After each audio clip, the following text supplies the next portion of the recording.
Welcome back to the channel, everyone. Today I'm doing a review of Final Girl. So you can see I wore the correct shirt for it today too.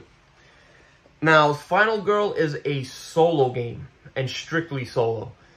Now, I think there's 3 series out right now. Each series I think has about 7 or 8 different scenarios. Now, each scenario is fairly cheap. This is the Hans the Butcher Camp Happy Trails one, so I guess this is more based on Friday the 13th. I also have the Freddy Krueger one. I forgot the name of it, but it's based off Freddy Krueger. So the way this game works is you have to buy the base set, which has no scenarios in it. Again, this is not an expensive. If you want to play one scenario, it's not expensive. It probably costs you between $25 and $30 to get one scenario and the base game. You also get each scenario for probably around, I've seen it as low as $15. So between 15 and 20.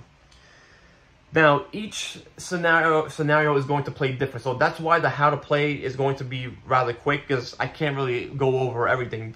But essentially, you're going to have a deck of cards, and you're going to have other cards laid out that you can upgrade to as the game progresses.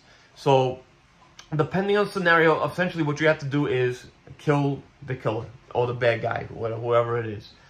Now, there's also going to be like civilians that you can rescue and escape. That gets you more points. That helps you upgrade. You're going to be doing a lot of dice chucking. And so like the card shows how many dice you roll, what you need to get a success, and so forth. So with like the Nightmare on Elm Street version, you in order to attack the killer, you have to be asleep in order to attack him. So each scenario adds a little bit of complexity to the game. So this one right here, the Camp Happy Trails, is like the first one you should get. It's the easiest one. The Nightmare on Elm Street one was a little difficult. I think it took me maybe 2-3 times to beat it. I haven't played the other ones, but like I stated before, each box is different. Excuse me. So, again, that's essentially how the game plays.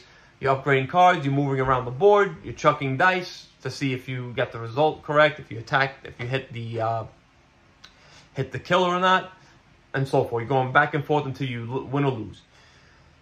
So, let me go into what I like first. Now, as you can tell, I am a horror fanatic. I'm a big fan of the 80s slashers, of horror movies in general, so that's why I picked this up. I'm not a fan of solo games, but the theme really drew me in. The theme here is off the charts. Each game I played, I was smiling from ear to ear. Because it's the attention to detail. Whoever created this game, what's his name here? Evan Derrick, Van Ryder Games. You know, this was a passion project that you can tell. The theme is there. It's a lot of fun, and you know, the upgrading your cards, that little bit of deck building, that was a ton of fun. I liked how each scenario, each game is totally different. So here is my problems though. Again, this might be just me. One, it's a solo game. Yeah, I knew what I was getting into. So what does that mean? Well, because it's a solo game, once the scenario is done, I don't want to go back to it. I want to move on to something else. Now, there is still a lot of content out for this game. Again, they're up to, I think, Series 3 now. So there is a lot out there. But the problem is, what am I going to do when I'm done with this stuff? You know, it's just going to sit around, because I don't want to go back to it. I beat the Nightmare on Elm Street one, and I'm like, all right, awesome. I don't want to go back to it now. Yeah, like if you win, depending on how you win, you upgrade a new character or so that you can use in another game. Again, these characters, you don't have to use them in that scenario. They can be used in any scenario whatsoever. I just did not want to come back to it. That's the thing. Like it's one of those type of games that when you beat it, you're done. Again, that's just me. Another thing, it's very random. Very, very random. Yeah, you're going to be chucking a lot of dice. I love chucking dice. But, you know, randomness sometimes it takes away from the fun of the game. You know, it's now the more I think about it, the game is super random. It's a lot of dice chucking, and yes, there are ways to mitigate it, but that's all you're doing. It's just chucking dice, the dice after dice. Despite all of this, I was going back and forth with my final rating. The thing is, because it's so cheap, because the scenarios are so cheap, I kind of want to see what how the other ones play. But the thing is, again, once I beat it, it's just gonna be sitting there, and I don't know if it's gonna be worth it or not. Now, gameplay alone, it's a lot of fun, but the fact that the replayability is not there, it really hurts the game for me. But at the same time, I'm not saying it's not a fun game. It is a fun game because the theme is so strong, because each scenario plays differently. You're not going to be playing the same game with each scenario.